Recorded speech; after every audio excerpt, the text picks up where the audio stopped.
Muy buenas tardes, queridos hermanos.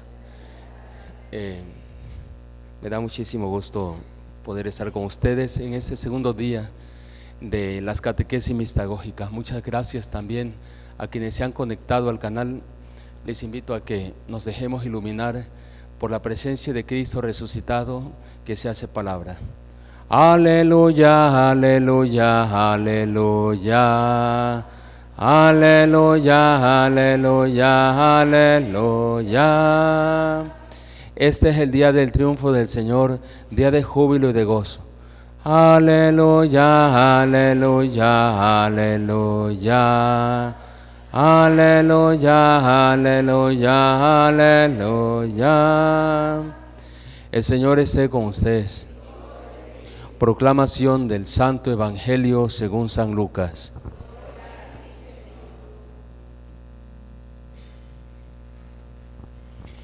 El mismo día de la resurrección, iban 2 de los discípulos hacia un pueblo llamado Emaús, situado a unos 11 kilómetros de Jerusalén, y comentaban todo lo que había sucedido. Mientras conversaban y discutían, Jesús se les acercó y comenzó a caminar con ellos, pero los ojos de los 2 discípulos estaban velados y no lo reconocieron. Él les preguntó: ¿de qué cosas vienen hablando tan llenos de tristeza? Uno de ellos, llamado Cleofás, le respondió: ¿eres tú el único forastero que no sabe lo que ha sucedido estos días en Jerusalén? Él les preguntó: ¿qué cosa? Ellos le respondieron: lo de Jesús el Nazareno, que era un profeta, poderoso en obras y palabras ante Dios y ante todo el pueblo. Cómo los sumos sacerdotes y nuestros jefes lo entregaron para que lo condenaran a muerte y lo crucificaron. Nosotros esperábamos que Él sería el libertador de Israel, y sin embargo, han pasado ya 3 días desde que estas cosas sucedieron. Es cierto que algunas mujeres de nuestro grupo nos han desconcertado, pues fueron de madrugada al sepulcro y no encontraron el cuerpo, y llegaron contando que se les habían aparecido unos ángeles, que les dijeron que estaba vivo. Algunos de nuestros compañeros fueron al sepulcro y hallaron todo como habían dicho las mujeres, pero a él no lo vieron. Entonces Jesús les dijo: qué insensatos son ustedes y qué duros de corazón para creer todo lo anunciado por los profetas. ¿Acaso no era necesario que el Mesías padeciera todo esto y así entrara en su gloria? Y comenzando por Moisés y siguiendo con todos los profetas, les explicó todos los pasajes de la Escritura que se referían a él. Ya cerca del pueblo a donde se dirigían, él hizo como que iba más lejos, pero ellos le insistieron diciendo: quédate con nosotros, porque ya es tarde y pronto va a oscurecer. Y entró para quedarse con ellos. Cuando estaban a la mesa, tomó un pan, pronunció la bendición, lo partió y se lo dio. Entonces se les abrieron los ojos y lo reconocieron, pero él se les desapareció.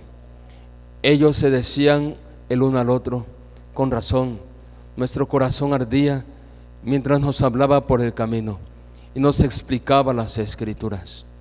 Se levantaron inmediatamente y regresaron a Jerusalén, donde encontraron reunidos a los 11 con sus compañeros, los cuales les dijeron: de veras, ha resucitado el Señor y se le ha aparecido a Simón.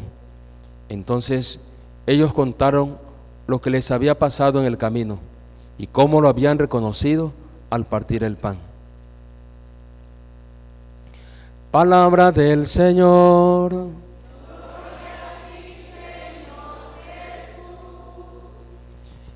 Señor, quédate con nosotros.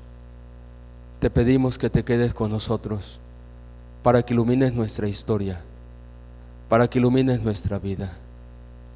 Danos el don de tu Santo Espíritu para profundizar en esta presencia tuya, que se hace misterium, que se hace sacramento, para que, conociendo tu presencia entre nosotros y de ello dando testimonio, nos transformemos en instrumentos tuyos para nuestra comunidad, en instrumentos luminosos, para que animemos a nuestra comunidad a caminar en la luz y como hijos de la luz. Te lo pedimos a ti que vives y reinas por los siglos de los siglos. María, Reina del cielo, ruega por nosotros. En el nombre del Padre, y del Hijo, y del Espíritu Santo. Amén. Siéntense, hermanos, un momento. Nuevamente, muchísimas gracias por haber venido. Y la verdad es que no es tiempo para quejarnos, es tiempo de ser propositivos. Hay veces que, verdad, decimos, ay, que la comunidad, que mira cómo estamos y que, etcétera.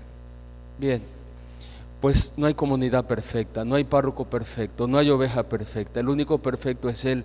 Pero Dios nos da en este tiempo de gracia la oportunidad de profundizar en este misterio de su presencia luminosa. La presencia de Cristo resucitado es una presencia luminosa, y todos los textos que vamos a estar proclamando del Evangelio durante esta cincuentena pascual, no se diga la octava de Pascua, por supuesto, y por excelencia, todos los textos presentan precisamente una presencia luminosa de Cristo resucitado, y su presencia entonces resucitada es luz para nosotros, sus discípulos.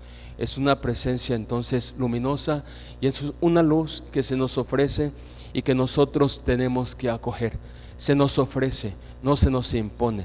Entonces nosotros tenemos que acoger esta luz y tener una relación, entonces, tomando conciencia de que la presencia del Señor entre nosotros es una presencia luminosa que da luz, que sana, que libera. Entonces, hermanos, tenemos nosotros que tomar conciencia de ello para que nuestra relación con Cristo resucitado sea una relación sanadora, sea una relación liberadora, como la relación de María Magdalena con nuestro Señor Jesucristo. Así fue su relación, ¿verdad? Una relación sanadora, una relación iluminadora. Y pues ahora me he encontrado pues con este texto de las catequesis de San Cirilo de Jerusalén. Y este texto, estas palabras de San Cirilo de Jerusalén, las hago mías. San Cirilo se dirigía a aquellos recién bautizados en la Pascua y les decía: hace ya tiempo que deseaba hablarles, muy queridos y legítimos hijos de la Iglesia, acerca de estos misterios espirituales y celestiales. Pero estando seguro que la vista es mucho más fiel que el oído, he esperado pacientemente la presente ocasión para conducirlos de la mano hasta este prado tan espléndido y perfumado del paraíso, puesto que después de aquella noche se encuentran en mejores disposiciones para asimilar cuanto se les diga y, sobre todo, se les ha hecho dignos de acoger los misterios más divinos del sagrado y vivificante bautismo. Entonces, San Cirilo de Jerusalén nos inspira, por supuesto, para poder dar estas catequesis mistagógicas desde hace 2000 años a los neófitos, es decir, a los nuevos hijos, neos, nuevo, fitos de filius, hijo. Los neófitos son los nuevos hijos que la Iglesia ha dado a luz en la vigilia pascual. Y entonces, y como nos ha dicho, ¿verdad? San Cirilo de Jerusalén nos ha dicho que, pues, más sensible o más fiel, ¿verdad?, es el ojo que el oído. Por eso esperamos hasta este momento para poder presentar estas catequesis mistagógicas, que es lo mismo que decir son catequesis post bautismales. Entonces, pues eso, son catequesis post bautismales, es decir, después del bautismo. Y seguramente que también nosotros, ¿verdad?, al participar en la vigilia pascual, miren, una liturgia riquísima de elementos, en donde se va en cada uno de ellos, tejiendo la sagrada liturgia. Entonces, el elemento de la luz, el primer elemento, ¿verdad? El elemento del agua, de la palabra, de la Eucaristía. Cada uno de estos elementos, ¿verdad?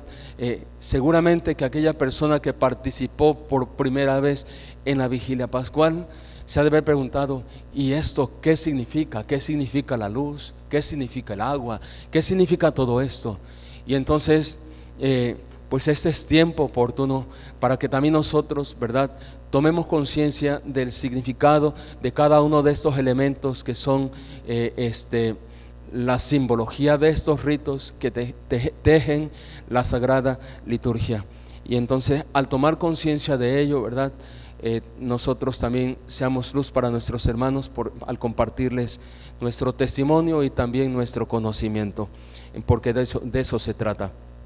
Entonces, y dice San Cirilo de Jerusalén que como la vista es más fiel que el oído, entonces hasta este momento, una vez que hemos nosotros visto todo lo que vimos, ¿verdad?, y seguramente que en alguna ocasión, porque cuántas vigilias son las que hemos participado y no nos hemos cuestionado: ¿y esto por qué? ¿Por qué así? ¿Por qué estos elementos y no otros elementos, verdad? Entonces, y para eso está la catequesis mistagógica, que es la que nos lleva a la profundización del misterio. Bien, y como ya les decía el padre Juan Enrique el pasado lunes, ¿verdad?, las catequesis en la iglesia se dividen en dos tipos de catequesis, ¿verdad? Las catequesis prebautismales, y en esas catequesis prebautismales a los catecúmenos, ¿verdad?, a los que estaban recibiendo las catequesis, lo que se les enseñaba, ¿verdad?, preparándolos para los sacramentos de iniciación cristiana, el símbolo de la fe, que es el credo y que es la síntesis de las verdades que enseña la iglesia, ¿verdad? Es la doctrina de nuestra madre, la iglesia católica, el símbolo de la fe, y también la oración del Padre Nuestro. Eran los dos elementos que conforman las catequesis prebautismales. Entonces, la oración del Padre Nuestro, que es la oración del Señor, la oración que nos enseña nuestro Señor Jesucristo para podernos dirigir a nuestro Padre Celestial con estas palabras. Después de que se recibían los sacramentos de iniciación cristiana, entonces venían las catequesis postbautismales, es decir, después de haber recibido el bautismo. Y estas catequesis postbautismales son también llamadas catequesis mistagógicas. Son las catequesis mistagógicas. ¿Cuáles son las catequesis mistagógicas? Las catequesis postbautismales, las que se reciben después del bautismo. Entonces, estas catequesis, ¿verdad?, atendían a los ritos celebrados en la vigilia pascual y sobre todo profundizar en el significado del bautismo, la confirmación y la Eucaristía, ¿verdad? Y por supuesto que estos son los grandes tres bloques, ¿verdad?, o los tres grandes bloques, pero cada uno de estos tres grandes bloques, bautismo, confirmación, Eucaristía, encierran algunos otros elementos para poderlos conocer y entonces vivir esos sacramentos. Bien, tenemos entonces, como lo ha dicho San Cirilo de Jerusalén, este tiempo pascual es el tiempo oportuno para las catequesis mistagógicas. Este es el tiempo oportuno, ¿verdad? Ayudar, insisto, a los neófitos, a los nuevos hijos de Dios, a adentrarse en los misterios recibidos, es decir, en los sacramentos recibidos. Cuando escuchen la palabra mysterium, ¿verdad?, misterio, en el sentido que lo maneja la iglesia, es igual a los sacramentos recibidos. Entonces, es ayudarles a través de estas catequesis en ese tiempo de Pascua a adentrarnos en esos sacramentos recibidos, explicando el significado de todo lo vivido y todo lo celebrado, ¿verdad? Entonces, pues ahí está. Como ya alguien lo decía, ¿verdad? En una de estas lecturas patrísticas durante la cuaresma, ¿verdad? La cuaresma que hemos pasado, esa es como la referencia a la vida terrena. Nuestra vida terrena, nuestra vida aquí en la tierra es una prolongada cuaresma. Y ahora que estamos nosotros en la Pascua es pregustar ya de la vida eterna, ¿verdad? Porque vamos a estar cantando aleluyas, aleluyas y aleluyas, y todo es florido y todo es luz, ¿verdad? Y es pregustar de la Pascua eterna. Entonces, pues el tema de ahora es el tema de la luz, ¿verdad? Entonces, miren ustedes, la octava de Pascua, ¿verdad? Lo que también nos decía el padre Juan Enrique, es como un domingo prolongado. Eso es la octava de Pascua. Litúrgicamente es día domingo hoy. Todos estos primeros 8 días, la octava de Pascua, 8 días, desde el domingo de resurrección hasta el domingo de la misericordia o segundo domingo, ¿verdad? Es todo un domingo, es todo un domingo. Y aquí tenemos, para que tomemos conciencia de ello, el prefacio que usamos en el prefacio 1, el que nos propone la liturgia, el prefacio primero de Pascua. Y entonces dirá en este día, porque este día es domingo. Aunque el calendario solar, ¿verdad?, diga que hoy es miércoles, litúrgicamente entonces es domingo. Se tienen que entender que es el gran domingo, ¿verdad? Y si los que están rezando las laudes, ¿verdad?, van a ver entonces que las antífonas y los salmos que estamos utilizando durante todo este tiempo es del domingo, primer domingo de Pascua. Así es. Lo único que varía son los textos bíblicos, pero la esencia, ¿verdad?, de estos textos bíblicos es precisamente subrayar el acontecimiento de la resurrección del Señor. Entonces, pues esto también es muy importante que lo tomemos en cuenta. Y van a estar diciendo en aquel día o en ese día. Entonces, de esta forma, esta catequesis es no solamente es para tomar conciencia, pedagógicamente la catequesis también nos educa, ¿verdad?, para una mejor participación dentro de la liturgia y tomar conciencia lo que es. Vamos a hablar un poquito sobre el triduo pascual. Vamos a ver que el triduo pascual conforman esos 3 momentos, ¿verdad? La pasión, muerte y resurrección de nuestro Señor Jesucristo. Son 3 grandes acontecimientos. Y por eso quiero ahora que nos ubiquemos en esto que considero también muy importante que lo tomemos en cuenta. Antes de la reforma litúrgica, el sábado santo era conocido como sábado de gloria. ¿Sí se acuerdan que el sábado era sábado de gloria? Incluso cuando yo estaba chiquillo, no sé si a ti te pasó, pero hay que darle a los chiquillos su sábado de gloria, y entonces unos varazos para que creciera. Bien, entonces antes así era conocido como el sábado de gloria. Pero ¿qué crees? El sábado de gloria ya no se llama sábado de gloria, ¿verdad? Desde la reforma litúrgica ya no es sábado de gloria, es sábado santo. Y quiero decirles entonces que quien hizo esta reforma litúrgica, ¿verdad?, fue el Papa Pío XII. Entonces el Papa Pío XII hizo esta reforma litúrgica, esta reforma de la Semana Santa. ¿Y sabes por qué? Porque, por ejemplo, cuando se estaba cantando el pregón, ¿verdad? ¿Sabes a qué hora se celebraba antes la vigilia pascual, antes de la reforma litúrgica que hizo el Papa Pío XII? La liturgia a las 12 del día, se celebraba a las 12 del día. A esa hora se celebraba la vigilia pascual, a las 12 del día, sí, como lo has escuchado bien. Y que a las 12 del día nuestro Señor Jesucristo, decían, entró en la gloria a las 12 del día, ¿verdad? Entonces, ¿y por qué a las 12 del día?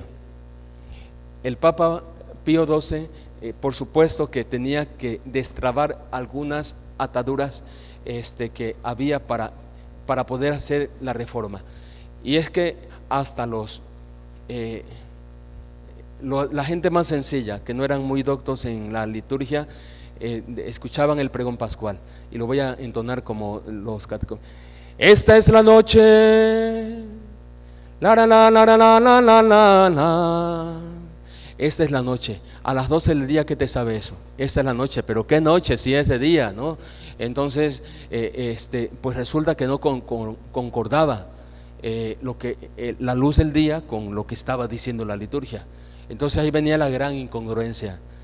Y bueno, pues todo esto, había gente que incluso pasó la reforma litúrgica y ni se enteró de que había una reforma litúrgica. Y entonces, por ejemplo, en ciudades como la Ciudad de México, en el pasado, ¿verdad? Acostumbraban durante el sábado de gloria echarse agua. ¿Y saben por qué se echaban agua? ¿Por qué se bañaban? ¿Sabes por qué?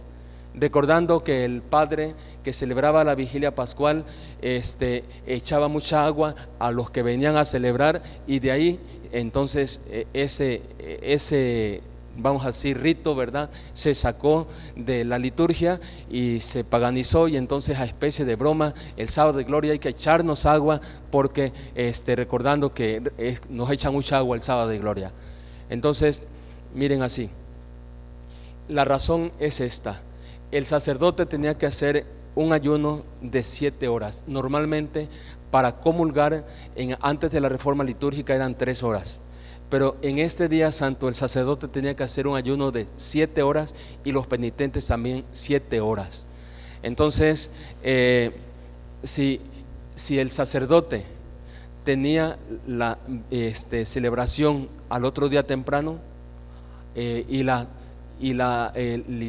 vigilia la hacía por la tarde, pues ¿a qué hora iba a ayunar? No podía ayunar porque apenas estaba terminando el ayuno, ¿verdad? Y empataba con la celebración.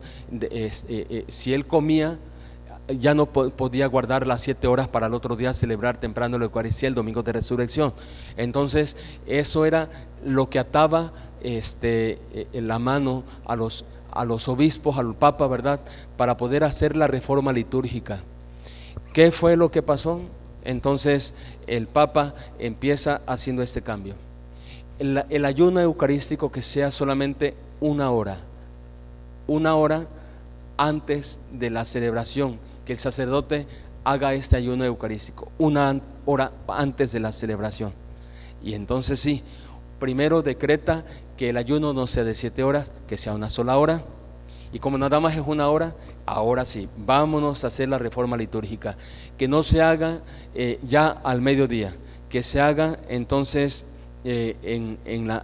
cuando caiga la noche. Si cae la noche, a partir la contabilidad litúrgica es a partir de las 6 de la tarde, ya es el otro día, ¿verdad? Entonces, a partir de las 6 de la tarde del sábado, ya es el gran domingo, y entonces ya se puede celebrar la resurrección del Señor. Y así tenemos entonces que se hizo esta reforma litúrgica. Y se hizo la reforma litúrgica para que se pudiera celebrar entonces la vigilia pascual durante la noche. Ahora sí, ya no más al mediodía, en la noche, y así en la noche va a tomar mucha fuerza cada uno de los elementos que presenta la vigilia pascual, como por ejemplo el elemento de la luz. Y ahora sí vamos a entender cuando se encienda el cirio pascual, desde que se bendice el fuego, ¿verdad? Cuando luce más el fuego, entre más oscuro está, más luce el fuego, ¿verdad? Entonces, y después de bendecir el fuego, viene el pregón pascual. Y ahora sí vamos a entender perfectamente que el pregón pascual se entone, se proclame durante la noche, cuando ha caído la noche, y cuando nos diga esta es la noche, ahora sí entenderemos, porque está en sintonía la liturgia con el día, con la noche natural. Ahora así se va a dar paso, ¿verdad? El sábado de gloria no más, va a ser ahora sábado santo. Y todo comenzó con la renovación del ayuno eucarístico. Y de ahí vino entonces el cambio de la celebración de la vigilia pascual del día a la noche. Y así entonces vamos a dar paso, ¿verdad?, de ser sábado de gloria a la vigilia pascual. Ya no más sábado de gloria, ahora será la vigilia pascual. Y así entonces es como se va haciendo hasta lo que tenemos actualmente, la vigilia pascual. ¿Qué celebramos entonces el sábado santo? Recuerden, en el canal aún seguimos en silencio. Entonces el sábado santo es la sepultura, el silencio de la sepultura. El Señor está en el sepulcro. Y así tenemos que hace aproximadamente unos 70 años que ocurrió esta reforma litúrgica, y quedó así. El Viernes Santo celebramos la muerte del Señor, el sábado santo es la sepultura y el domingo es la resurrección. Entonces, regresando un poco, ¿verdad? El jueves, lo que les compartíamos en el retiro del Triduo Pascual, ¿verdad? Nuestro Señor Jesucristo, antes de llegar al Gólgota, celebró la Eucaristía. Antes de participar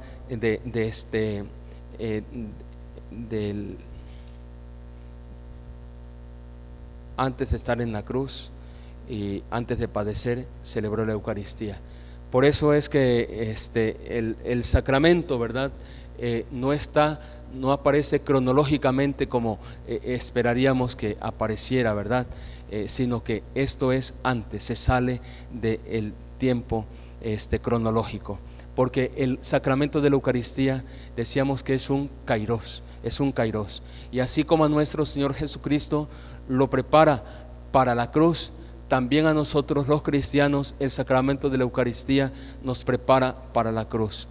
Entonces miren que el sacramento, ¿verdad?, el sacramento no es un simple recordar, no es hacer memoria. El sacramento no es hacer memoria, el sacramento es hacer un memorial. Y miren todo lo que cambia, ¿verdad? Una sola L lo cambia todo. Hacer memoria es simplemente recordar, pero hacer el triduo que celebramos, porque cada vez que celebramos la Eucaristía, celebramos el triduo pascual, la pasión, la muerte y la resurrección de nuestro Señor Jesucristo. Eso es lo que hacemos cada vez que celebramos la Sagrada Eucaristía. Hacemos el triduo. Y ahora lo recuerdo y te lo comparto, que cuando iba en tiempo de Cuaresma, ¿verdad?, yo muy correctito a la dirección espiritual, y me confesaba con el Padre después de la dirección espiritual, y entonces me decía él: pues mira, ya ahorita que te has confesado, aunque estemos en Cuaresma, es Pascua, ¿sí? Porque pasaste de la noche a la vida. Cada vez que te confiesas es Pascua, y vamos a brindar.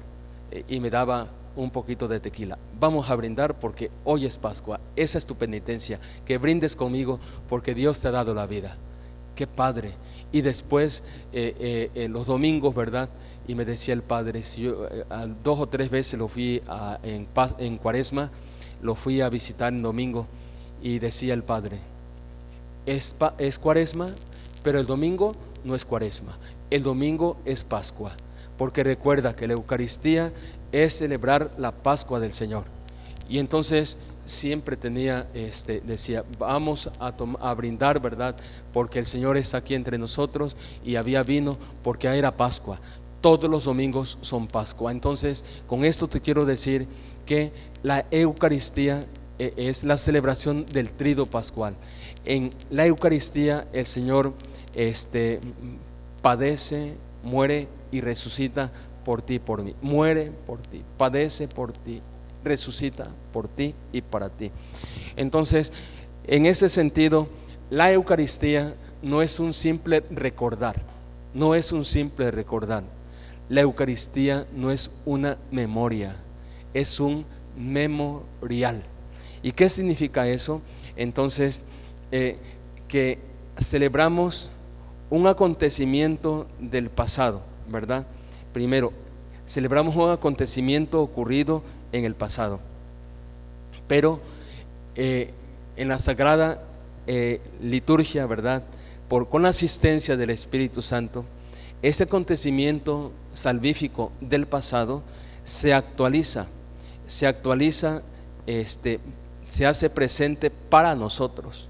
Entonces, y después nos abre y nos hace pregustar la vida futura. Entonces, en la Eucaristía se encierra otra vez la categoría tiempo, pasado, presente y futuro. ¿Por qué? Porque se actualiza un acontecimiento del pasado, luego se hace presente para mí, y este acontecimiento, ¿verdad? Jesucristo que se inmola por mí, me hace pregustar la vida futura. Y esto es muy hermoso. Por eso es un memorial. La Eucaristía es un memorial, ¿verdad? No es un simple recordar, no es eso, es un memorial. Y entonces la Eucaristía es la síntesis de lo que pasó viernes, sábado y domingo. Es la introducción al triduo pascual, ¿verdad? La Eucaristía. Y bueno, pues eso. Los evangelios sinópticos, ¿verdad? Ellos nos dicen cómo fue la institución de la Sagrada Eucaristía, pero el Evangelio de San Juan, ¿verdad?, nos da más datos. Del capítulo 13 al capítulo 15 del Evangelio de San Juan nos presenta la escena de la última cena, y después, ¿verdad?, del capítulo 13 al 15 la última cena, y después del capítulo 16 al capítulo 17 nos habla de la oración del huerto. Realmente los otros sinópticos no nos dice qué pasó en la última cena, no nos dan más datos, ni tampoco cómo fue la oración del huerto, qué pasó ahí. Quien sí nos da más datos es este discípulo, ¿verdad? El discípulo amado. Nos habla incluso, él tiene esa característica en su evangelio, entrar en el corazón del Señor, ¿verdad? Y hacernos ver que nadie nos va a decir que estaba sudando gotas de sangre, solamente el discípulo amado. Entonces, los evangelios, ¿verdad?, nos narran, hay 4 instituciones de las que nos habla la Sagrada Escritura: la de los 3 evangelios sinópticos, Mateo, Marcos, Lucas, y también el evangelio la primera carta de San Pablo a los Corintios, el capítulo 11, versículos del 23 al 26. Aquí vamos a encontrar que este es el texto más antiguo, y para nosotros es muy importante este texto, que fue escrito hacia el año 40 de la era cristiana. Primera carta de San Pablo a los Corintios, capítulo 11, versículos de 23 al 26. Y miren ustedes lo que estaba pasando, para que entendamos, ¿verdad? Aquí recibimos una gran luz.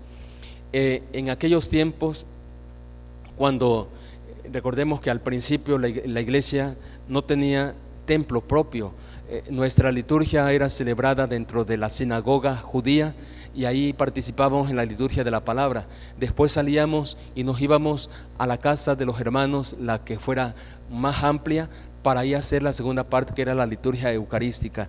Y entonces había antes o después de esa segunda parte un ágape, que era una fiesta de traje, como la que tuvimos el día de ayer, ¿verdad? Era una fiesta de traje. Y entonces, como en esos tiempos el mundo era pagano, el domingo no era como el domingo de ahora nosotros, ¿verdad?, que era el domingo un día de descanso. Los domingos aquellos eran domingos hábiles, todos trabajaban, pero los que se hacían cristianos ya el domingo ya no trabajaban, porque era día del Señor. Entonces se hacía el ágape, y algunos lo hacían antes otros lo hacían después de la Eucaristía. Pero empezaron a hacerse, el ágape se empezó a pervertir, ¿verdad? A ensuciar, a tergiversar. ¿Por qué? Porque la gente que tenía recursos no iban a trabajar. Ellos llegaban al ágape, llevaban su garrafa de cantimplora de vino y comían y se emborrachaban, y ya después así sin ayuno eucarístico ellos lo que venía, ¿verdad? Y llegaban después los pobres cristianos, que podían ser personas comerciantes, esclavos, que tenían que haber ido a trabajar antes de irse a la Eucaristía, y llegaban, pero ya no encontraban comida para ellos, y venían sin comer y se iban sin comer, y empezó a haber este tipo de injusticias. Entonces Pablo toma la palabra y los pone en su lugar, y para eso ustedes vayan a ese capítulo, lo que estaba pasando. Es la primera carta de San Pablo a los Corintios, el capítulo 11, todo lo que estaba pasando. La verdad es que si nosotros, eso también puede pasar con nosotros, ¿verdad? Que nos digamos hermanitos, pero somos muy egoístas, como aquellos cristianos a los que les habló San Pablo, ¿verdad? Entonces, pues eso de la comunión estaba en tela de juicio, en interrogantes. Entonces, y San Pablo les dice: miren, hermanos, les voy a hablar de lo que les voy a transmitir, lo mismo que yo recibí, y empieza a decirles las palabras que recibió. No se sabe, ¿verdad?, si directamente de nuestro Señor Jesucristo o Ananías o algún otro discípulo, pero lo que recibió, estas palabras que son la consagración de la Eucaristía, las que utilizamos para la consagración. Entonces eso es lo que le transmite. Pues así, entonces este es el texto para nosotros más importante que habla sobre la Eucaristía. Entonces, hermanos, para que no nos pase como a ellos, ¿verdad? Y atendiendo a la exhortación de San Pablo, recordemos que la liturgia, ¿verdad? La liturgia es como la música, variación de sonidos y espacios de silencio. Eso es la liturgia, como una sinfonía hermosa, en donde hay diferentes niveles de sonidos y hay espacios de silencio. Por eso es muy importante que haya silencios dentro de la liturgia, hermanos. Por eso les hemos pedido, ¿verdad?, a nuestros coros, después de que el sacerdote le da al último hermano que viene a comulgar la comunión, en ese momento silencio, un silencio meditativo para interiorizar y platicar con el Señor en ese silencio, agradeciendo su presencia sacramental, y así, ¿verdad? Entonces esta es la invitación, que recordemos que la liturgia no es un mero rito, que la Eucaristía debe ser el reflejo de nuestra vida, ¿verdad? La Eucaristía, lo que yo traigo a la Eucaristía es lo que vivo allí, ¿verdad? Entonces debe de haber congruencia en nuestra vida para poder celebrar la Eucaristía. Debemos de ser congruentes. El incongruente no celebra como se debe la Eucaristía. La Eucaristía entonces no es algo desligado de la vida, no es algo desligado de nuestra vida. Hay gente que no sabe esto y ve la Eucaristía como un producto, como aquella persona, ¿verdad?, que se fue a gritonear allá en la oficina, porque ¿por qué va a celebrar porque yo y entonces yo pagué, y entonces pues como no estamos bien formados, ¿verdad? Y luego los que estamos más cerca somos los peores soberbios, o los mejores soberbios de la comunidad. Sí, decía el padre Rafael Orozco, retomando, no, lo que dan solamente es una cooperación, es un donativo. Nadie paga la Eucaristía. Si alguien pagara la Eucaristía, no le alcanzaría todo el dinero del mundo para pagarla. Entonces, Nadie paga la Eucaristía. Nadie. No. No es producto, no es mercancía. Padre, ¿cuánto le debo? Vaya, como que me agarran de los pelos, ¿verdad? No, no es producto. Yo no soy agente de ventas. No vendo sacramentos. Entonces eso tenemos que saberlo. La Eucaristía no se vende. Los sacramentos no se venden. Lo que tú das solamente es una cooperación, un donativo. Eso que, ¿cuánto le debo? ¿O cuánto cuesta? Quítatelo de la cabeza. Es una ofensa pretender comprar lo sagrado. Entonces, el Tríodo Pascual, Jesús nos hace ver que Él está vivo en la Eucaristía. Y si yo osara vender la Eucaristía, estoy vendiendo a Jesús. ¿Y quién vende a Jesús? Solamente es Judas. Entonces, por esa razón, la Eucaristía es Jesús. Y a Jesús no se vende. Ok. Bueno, entonces, pues esto, si seguimos viendo la Eucaristía como un rito, solamente como un rito, la vamos a seguir empobreciendo. Recuerda, si seguimos viendo la Eucaristía como un rito, la vamos a seguir empobreciendo. La Sagrada Liturgia Eucarística, la Sagrada Liturgia, es el acto más perfecto que podemos ofrecer a Dios. El acto más perfecto es una oración que nosotros hacemos desde nuestra vida. Así la debemos de ver y así la debemos de vivir. Entonces, si así lo entendemos, la Eucaristía se va a transformar en fuente y culmen de la vida cristiana. En fuente y culmen, ¿verdad? Todo esto, ¿por qué? Padre, pues hoy quedamos de hablar de la luz, pero usted se ha llevado este tiempo hablando de la Eucaristía. Sí, porque vean, esta catequesis es una luz, es una gran luz, porque con el conocimiento igual a luz somos iluminados de la mente y del corazón. Y al ser iluminado, como el primer momento de la vigilia pascual, cuando ese cirio, ¿verdad?, en medio de la oscuridad, poco a poco, participando de su luz a los demás cirios pequeños, fue rompiéndose la oscuridad y entonces ese espacio se llenó de luz.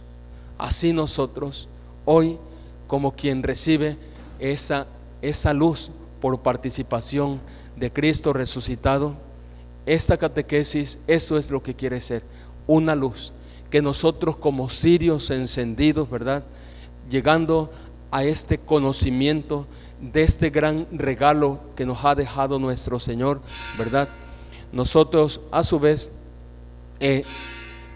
iluminemos a nuestros hermanos, porque la luz que se recibe de Él, como todo don,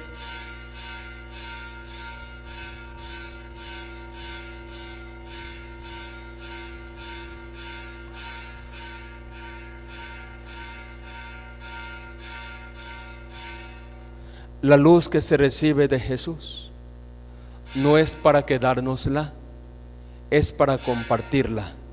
Y eso fue precisamente, esa fue la dinámica que hicimos en el momento del primer momento, valga la redundancia, el primer momento de la vigilia pascual, en el lucernario, la bendición del fuego. Cuando recibimos la luz, se nos pidió compartir la luz. Pues ahora hemos recibido esta luz a través de esta catequesis. Ahora ¿a qué estamos llamados? A compartir esta luz. Tenemos que compartir esta luz para que ayudemos a la comunidad, que no se quede simplemente en el ritualismo, que no se quede solamente en la memoria, sino que la liturgia la haga oración, oremos a Dios y nos encontremos con Dios a través de la liturgia. Pero también, ¿verdad? No la transformemos en una simple memoria, en algo que ocurrió en el pasado, porque en la liturgia Dios se hace presente a través de su Hijo. Y entonces esto es un memorial, porque donde está el Espíritu Santo actuando, se hacen nuevas todas las cosas. Jesucristo es nuestro gran contemporáneo. Viene a nosotros, camina con nosotros, se hace uno como nosotros y se hace fuente para alimentarnos de este banquete. Entonces, pues hermanos, esta es una gran luz, ¿verdad? Y así también, no solamente entendiendo, ¿verdad? Porque esta luz no solamente la podemos entender por la catequesis recibida para compartirla, sino también, ¿verdad? Y aquí estamos hablando de ser discípulo y ser apóstol, ser discípulos misioneros de nuestro Señor Jesucristo, como nos pide la nueva evangelización y él en el lenguaje del Papa Francisco, sino también esa oscuridad con la que iniciábamos la vigilia pascual. Y ahora entiendo al Papa Pío XII, ¿verdad? ¿Por qué trasladó del mediodía del sábado santo a la noche del mismo sábado, a partir de las 6, la vigilia pascual? Porque nosotros vivimos siempre con amenazas constantes, y esas amenazas que atentan contra nuestros valores, que se interponen para poder vivir nuestro bautismo o como hijos de Dios. Esas amenazas vamos a sintetizarlas en una palabra: oscuridad. Vivimos en una oscuridad y hay algunos que se han dejado atrapar por la oscuridad. Nosotros con esta vigilia, ¿verdad? Y por eso decíamos que se llama vigilia, porque es el modo de ser, de vivir aquí del cristiano. Tenemos que estar vigilantes, por eso es una vigilia, porque hemos de estar siempre vigilando para no dejarnos atrapar por la oscuridad, porque la oscuridad nos lleva al error y el error es tropiezo, pero también la oscuridad nos lleva a perder la dirección de nuestra vida y nuestra meta. Si perdemos la dirección, perdemos nuestra meta, y nuestra meta es la Pascua eterna, nuestra meta es Dios mismo. Entonces por eso no podemos dejarnos atrapar por la oscuridad. Pero no solamente eso, porque vivimos en una constante amenaza, debemos de mantener la luz de nuestra fe encendida, y ahí están sintetizadas las 3 virtudes teologales: fe, esperanza y caridad, que son las que se nos participó el día que fuimos bautizados. Dios nos las dio a través de nuestros padres y padrinos, a través de la iglesia, sino que también porque en nuestra parte humana, ¿verdad? No estamos exentos de pasar por la noche oscura, no estamos exentos de pasar por la noche oscura. Y recuerdo entonces aquellos momentos, y tú haz memoria de cuando has pasado por la noche oscura, y surge la duda, y surge el miedo, y surgen las incertidumbres, que empieza como una neblina espesa a confundirte y decir: ¿y ahora qué va a pasar? Y entonces el miedo siempre nos paraliza. Y por eso en medio de esa noche no debe dejar de avivarse la llama de nuestra fe, que para no romper la relación con Dios. La fe viva nos lleva a mantener nuestra relación con Dios, ¿verdad? Y por eso es que por muy oscura que esté la noche, debe estar siempre viva la llama de nuestra fe. Y cierto que en este camino de fe nosotros no siempre vamos a ver todo claro. No, si viéramos todo claro, entonces ya no es virtud. El misterio de la fe a veces nos lleva a encontrarnos con tramos que no entendemos, pero no porque no entendamos no aceptamos. Todo lo que venga de Dios, nosotros lo aceptamos, ¿verdad? Y siempre esperando en Él. Por eso, hermanos, nosotros tenemos que vivir, y esa debe de ser nuestro propósito como hijos de la luz, no como hijos de la oscuridad, siempre como hijos de la luz, buscando la luz, recibiendo al que es la luz, del que es la luz, ¿verdad? Los regalos que necesitamos, las gracias que Él sabe que necesitamos para poder siempre hacer Pascua. Ahora viene esta pregunta ya para finalizar. Y la pregunta que ahora te invito a que tú tomes en cuenta, ¿verdad? En verdad, ¿conocemos la riqueza de los sacramentos recibidos y que celebramos? Repito, en verdad, ¿conocemos la riqueza de los sacramentos recibidos y que celebramos? Y entonces tenemos pues 3 minutos para que ustedes tomen en cuenta esto. Nada más es así como para sacudirnos un poco. En verdad conocemos la riqueza de los sacramentos recibidos y que celebramos. Y mientras escrutan en el sentido bíblico, la luz es igual a Dios, y todo lo que es contrario a Dios es oscuridad. Donde hay luz, ahí está Dios, siempre está Dios.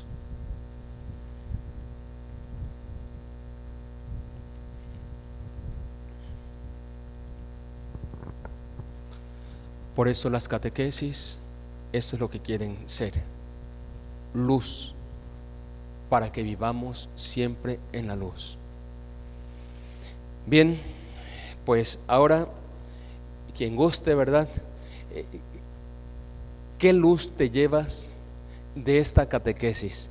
Quien guste venir. Y bueno, mañana no se lo pierdan, ya para mañana toca el segundo momento de la catequesis. Ya tuvimos la introducción con el Padre Juan, este es el primer momento, el de la luz. Mañana el otro momento, ¿verdad?, que es el de la palabra. Entonces, quien guste, ¿verdad?, quien guste participar, ¿qué luz te llevas? Una luz, ¿verdad?, algo que te lleves para compartir. Bien, ¿quién dice yo? No se amontonen.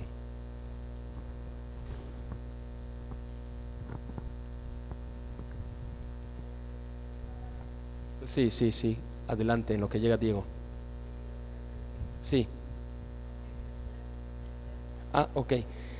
En verdad conocemos la riqueza de los sacramentos recibidos, de los que recibimos y de los que celebramos. O sea, los sacramentos que recibimos y celebramos. ¿Qué sacramentos recibimos y celebramos? Pues el bautismo, la Eucaristía, la confirmación, la reconciliación. ¿Conocemos la riqueza de esos sacramentos? ¿En verdad la conocemos? Adelante. Buenas tardes, hermanos. Reflexionando un poco, hoy siento un poco de tristeza, porque me he dado cuenta que como seres humanos no hemos cambiado. Estaba escuchando al Padre Cecilio contarnos acerca del ágape, cómo lo pervirtieron, cómo lo paganizaron con el alcohol, con los garrafones de alcohol, decía él. Y me vino a la memoria cómo nos está sucediendo lo mismo en la actualidad con las posadas.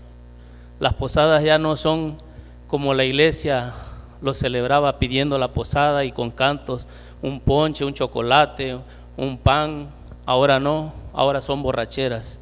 Una posada aquí en Veracruz es una borrachera, y eso me llena de tristeza al escuchar que desde hace tiempo ya como dijo el Señor, tenemos tendencia a la maldad, tenemos tendencia a lo malo. Y pues los invito a que nos pongamos en oración, que le pidamos al Señor que llene nuestro corazón de amor para que podamos sacar adelante a la iglesia del Señor, al pueblo del Señor. Aquellos que no lo conocen, poderles llevar un poquito de esta luz que hoy estamos recibiendo, porque de verdad es impactante ver que desde hace tiempo sucedía lo mismo que sucede en la actualidad. Gracias, hermanos. Sí, tiene toda la razón. O sea, esto que pasaba en tiempos de San Pablo, ¿verdad? En el puerto de Corinto, un puerto como el de Veracruz, y pues mucho paganismo, mucha oscuridad. Y esa oscuridad eran las ofertas que tenían los cristianos, y desgraciadamente pues algunos sucumbían cayendo en el vicio. Pero bueno, qué bueno que Dios siempre proveía a través de los apóstoles. Ahí tenemos a Pablo, ¿verdad?, que como un buen padre espiritual le jala las orejitas a aquellos, ¿verdad?, que habían profanado lo sagrado. Entonces no profanemos lo sagrado, y ahora que nosotros estamos recibiendo estas luces es precisamente para que seamos luz para nuestros hermanos, ¿verdad?, con mucha caridad. Sé que cuesta trabajo, ¿verdad?, pero con mucha caridad. Hay que, primero con el testimonio, hay que evangelizar con nuestro testimonio para no seguir profanando las cosas sagradas. ¿Alguien más? Sí, adelante, para ti. Y ahí viene Agustín también.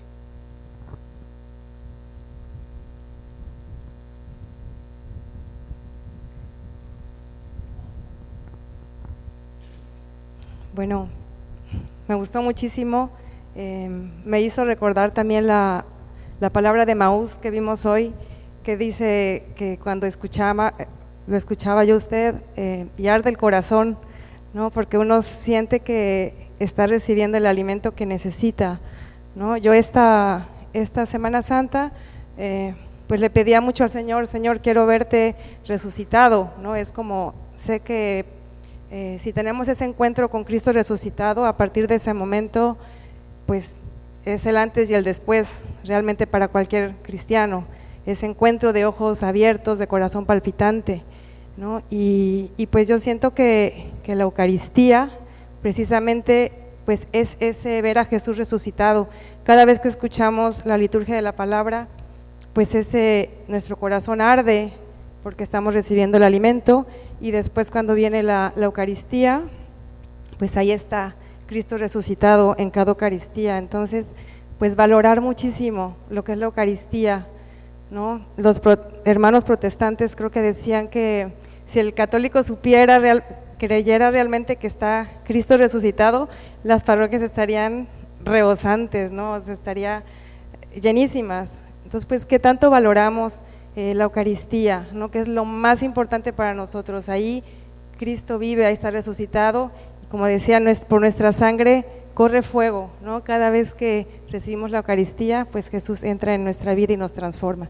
Pues amar la Eucaristía con todo el corazón. Gracias. Muy bien, sí, lo que decía San Efraín. Yo creo que para mí, desde el inicio, ahorita que llegué, el Padre estaba hablando de los caminantes, y eso me hace pensar hacia dónde camino yo, porque los caminantes iban desilusionados, iban apáticos, iban tristes. Entonces esto me ayuda a entender y a comprender que después de que Jesús resucita, yo ya no tengo que estar triste. Y otra, que no me debo de desesperar por los acontecimientos que pasan o me pasan. Nada más tengo que ver hacia dónde camino, porque hay muchos caminos, hay demasiados caminos que nos conducen a ciertos destinos.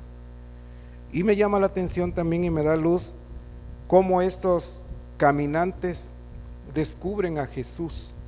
Todo se hace caminando, hermanos. No estaban fijos en solo lugar. Al principio sí, pero ellos caminaron. Siempre va uno caminando buscando algo, pero cuando descubren a Jesús, se regresan a donde está grande comunidad, y eso une a la comunidad, porque la ven.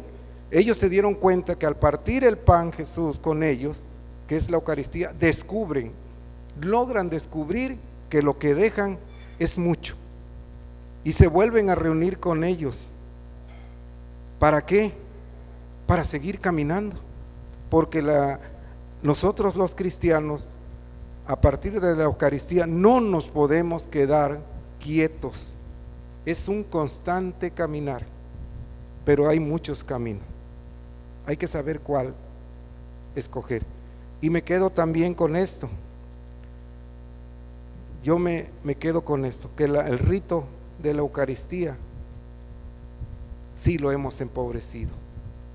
Y me llevo esta luz porque no puedo yo comulgar si no estoy en bien conmigo, en bien con mi hermano. No puedo comulgar si yo no doy mi vida por aquel que la da por mí. No puedo comulgar si no hago obras buenas hacia los demás, hacia mis semejantes.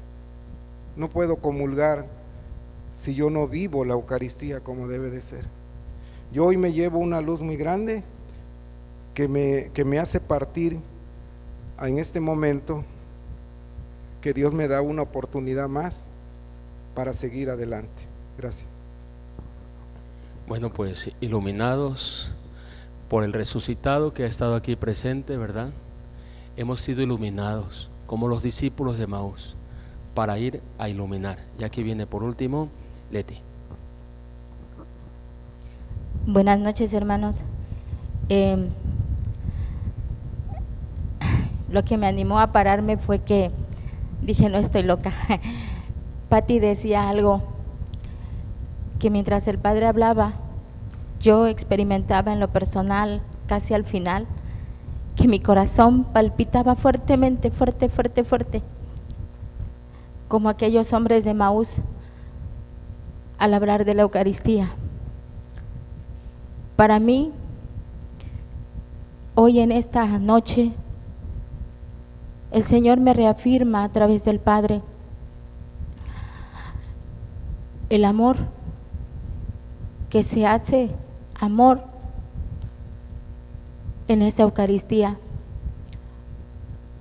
y que lo podemos comer y ser llenados de Él. Me voy a salir tantito nada más.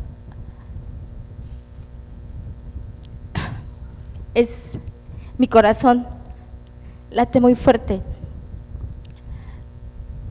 porque cuando llegué a los pies de Cristo, yo no hice sacramentos de niños, yo no tuve catequesis de niños, sino de adulta. Pero cuando llegué a los pies de Cristo, yo le dije al Señor, Señor, muéstrame que tú estás ahí, en ese pedacito de pan. Y si no, yo me voy, porque yo iba con un pie para los protestantes, cualquier denominación a donde el Señor estuviera. Y el Señor, en su infinita misericordia, me mostró que estaba ahí. Después le dije, Señor, dame una fe eucarística.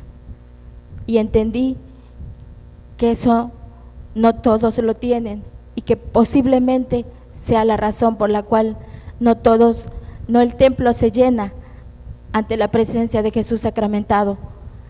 Y el Señor me dio un regalo, pero ese es personal. Entonces me fue haciendo enamorarme más de la Eucaristía, al grado de hoy poder aprovecharla todos los días, y a veces hasta más de una vez. Para mí, la Eucaristía es el alimento que nutre mi alma para poder yo hacer esas obras de misericordia, ese amor a los demás. Es todo. Sin la Eucaristía me siento desnutrida y como si no comiera. Entonces, para mí se ha vuelto muy importante en mi vida, y desde que el sacerdote entra, yo siempre hago este ejercicio, ¿no? Veo que es Jesús cuando entra a Jerusalén. De ahí todo lo que se vive en la Eucaristía, muchas veces yo lo tengo en mi mente. De repente me puedo desviar, pero ahí está. Y desde el momento que el Padre alza la Eucaristía, yo siempre lo contemplo, y ahí estoy como aquellos ángeles alabándolo. Entonces, ¿cómo no amarlo si Él es tan grande y se dona para nosotros, para mí? Y le doy la gloria a Dios porque Él está vivo y presente y nutre mi corazón. Gloria a Dios. Muchísimas gracias por este regalo, por esta luz. Gracias a quienes participaron, que Dios les bendiga. Y vamos a terminar con un Ave María, pidiéndole a María Santísima que nos conceda la gracia, ¿verdad?, de vivir siempre en la luz, de amar la luz, de desear siempre la luz. Dios te salve María, llena eres de gracia, el Señor está contigo. Bendita eres entre todas las mujeres, bendito sea el fruto de tu vientre Jesús.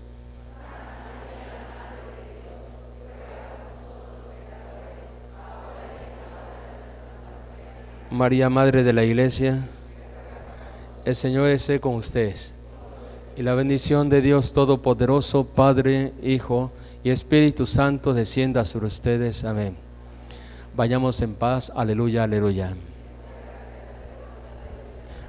Muchas gracias, hermanos que están hoy aquí presentes y también a quienes han estado en el canal conectados. Dios les bendiga. Nos vemos mañana, primero Dios. Buenas noches.